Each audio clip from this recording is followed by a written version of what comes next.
Hey guys, what is up? Today I come to you with a double chapter review of Gintama with chapters 615 and 616. And what a difference between these two chapters. Now to start off with 615, once again Gintama proves how it can be a mixture of both comedy and a very serious situation. Now we know how dire the situation has become, where the Daikini, the Yato, and I believe another tribe, the Shika something, the Shinra, they have come. The three most dangerous tribes throughout the universe have come down to Earth. And of course, they're trying everything that they can to make sure that they do not come any closer to Kabukicho. So they've set up that iron wall so that they can push them aside, and that there are other forces that are dealing with the Liberation Army on Earth. So chapter 615 was a pretty hilarious chapter from beginning till the very end. And of course, what happened is, to make sure the Daikini do not infiltrate into Kabukicho, they started launching their attacks where they're throwing huge, humongous rocks and boulders. And to start off with that chapter, we have where poor Gintoki gets hit by the large boulder in his eye, and he ends up losing his eye. And I could not properly read the chapter because of how much I was laughing. And Gintoki was just getting abused in this chapter. It was pretty funny, and he's like, he got back his eye, but then he's like, why are you abusing me? Why are you abusing me like you abused Glenn? Which was pretty much a reference to The Walking Dead, with Glenn dying, I believe. I don't watch The Walking Dead, but I did hear he did die in the series. And then he ends up losing his other ball, so he's trying everything to get it back. And we see situations where, of course, many characters have made reappearances again for this final battle, with Saigo and Tetsuko. And Tetsuko with her many abilities to forge weapons, of course the Heaven Gate and the Hell Gate, but they're not really different because they have massive weapons to kill the enemy. And of course Gintoki is continuously trying to get his ball back. And we also saw where, like, the host club, the Takahagi host club, they're there. We haven't seen them for, the last time we actually saw them was back in the Devas the Ford Davis arc. So it's nice to see them back again. And of course we haven't seen Saigo since the Ford Davis arc, so he comes back in this chapter. And of course this chapter was basically just a run on balls and ripping them off and getting them back, and Gintoki suffering in this chapter severely as always. And by the end of the chapter, as funny as this chapter was, by the end of it, we have where, I believe the leader of the Daikini tribe crushes Kabukicho's iron wall with one hit. With one hit, he's now able to infiltrate into Kabukicho. So now getting to chapter 616, this took a turn for the worse. This was an extremely bloody and gory chapter. Like, I was terrified reading this chapter because, I mean, like, it was very funny in chapter 615, and then when we get into chapter 616, it did a complete 360.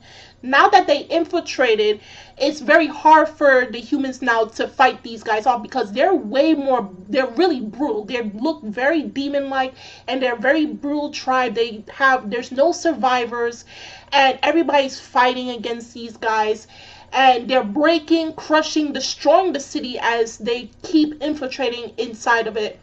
And there was this moment where on the rooftop, Ote was telling, the people that work at the Carpet Club, some of her closest friends, and everybody else that was throwing the rocks and the boulders to make them stay from entering the city, she was telling them to leave before the situation got even more dire or even more people lost their lives. And there was a point, that female that's always seemed to be close to Ote, that looks like one of her closest friends and her colleague at work, when we thought she had someone that was trying to drag her away, and then all you saw was a hand that was left off, and the Daikini crushed the guy that was trying to take her and trying to make her get to safety. And we see where Saigo comes in and saves her.